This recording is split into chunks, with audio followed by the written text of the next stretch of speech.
I'll be using a vertical flask for today's casting. I'm going to be casting in place these 5 diamonds.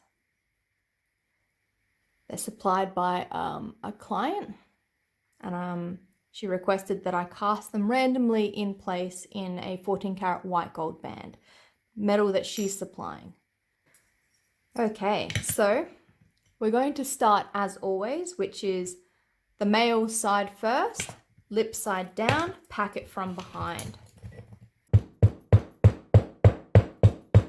Using your ruler, scrape off any excess clay. Get your talcum powder and brush some of that on the surface. Let's press it into about halfway. Close up that flask, so putting the female on top of the male, lining up that registration mark, which is the hole. And then let's pack some more clay in. A little bit of crumbly stuff at first, and using your fingers, push that clay around your object to make sure that it's nice and tightly packed, picking up all the detail of that object.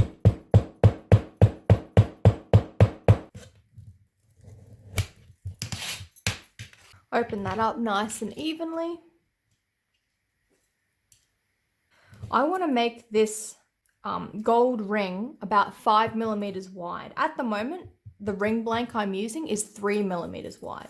So what I'm going to do is push this ring blank deeper into one half and then deeper into the other half to make my final ring somewhere about 5 mil.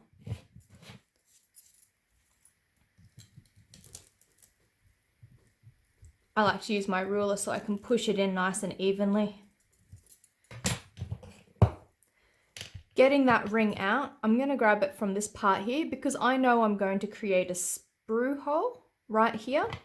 So I'm already going to disturb this clay. So I'm going to use my tweezers to pull it out from this section here, leaving the rest of the design untouched. Now I'm going to put it in this half and I'm going to press it in deeper.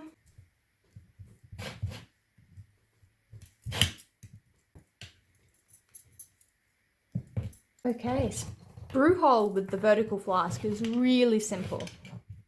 Get your knifey tool and just cut a little V shape. Do the same thing on the other side.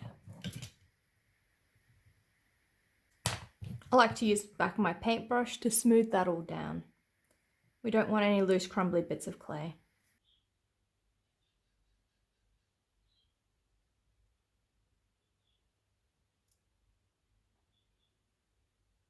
My idea is that I'm going to have 2 diamonds on one side of the flask, 3 on the other, so that when I close the flask, they come together like this and create a bit more balance rather than having 5 stones all on one side and looking very off balanced.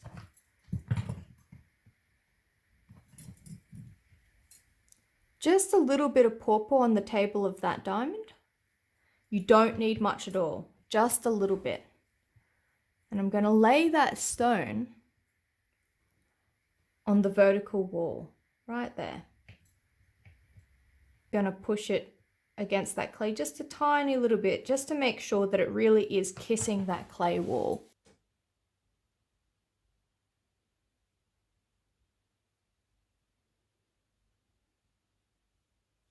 Now I'm going to place the rest.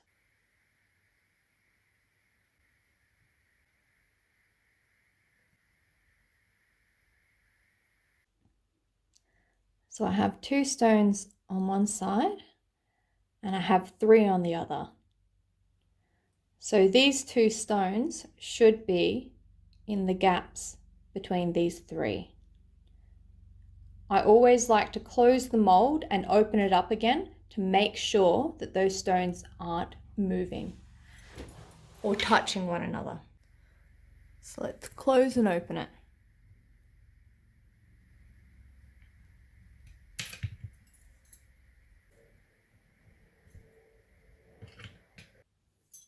So when I opened and closed it, the stones left a little bit of a mark on this side so I can see where they're located. The stone on the opposite side of the flask is sitting a little bit too close to this stone here. And you can see that by this little bit of clay that's disturbed here. So I'm actually going to get that stone from the other side of the flask and move it so it's going to be more in the middle. So this stone here, I'm going to scoot along so it's about here.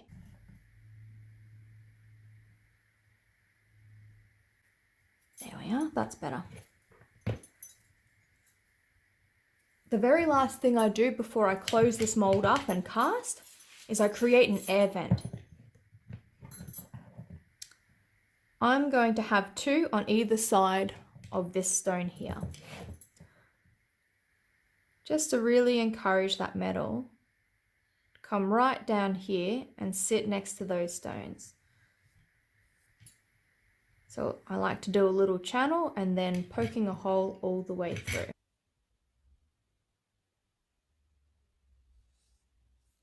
I like to make sure those holes are right open so I can't accidentally close them. I like to just open them up again like that. Instead of the 2 clay walls being snug together like this, by pushing that ring deeper into both sides, I may have created a bit of a gap like this. So to stop that from being a problem, I just gently push those clay walls together and hopefully make them nice and tight, just by gently squeezing the clay, making sure it's nice and tight together, avoiding my air vents. I wouldn't want to close them up. All right, ready to cast. I have my safety glasses on. This is the 14 karat gold ring that those diamonds came out of. And I'm going to be melting it down to cast the new ring. But there's not quite enough metal here, so I have to add a little bit more 14 karat. Ignite my gas. Introduce some oxygen, then gas and oxygen, and get a really bright blue angry flame.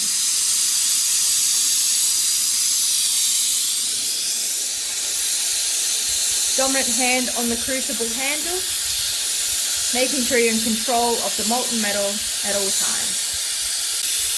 This crucible is seasoned with borax, so I don't think I'll be adding any more borax to this mix.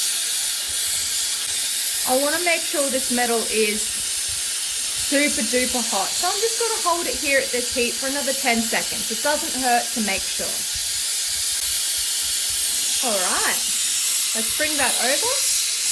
Resting the crucible against the side of the flask, focusing the torch at that lip that we're about to cast from.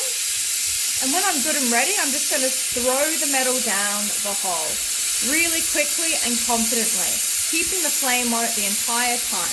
Just going to go 1, 2, 3, down the hatch.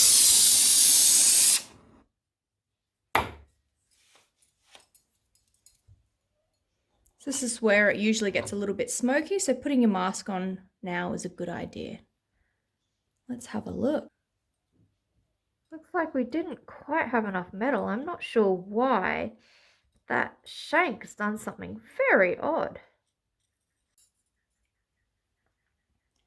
So I'm not sure why the shank didn't cast properly, because there was extra metal there. But at least I guess it sort of did it evenly. I don't know. I might have to taper the band. But those diamonds look pretty good. They're not going anywhere. They cast very nicely in place.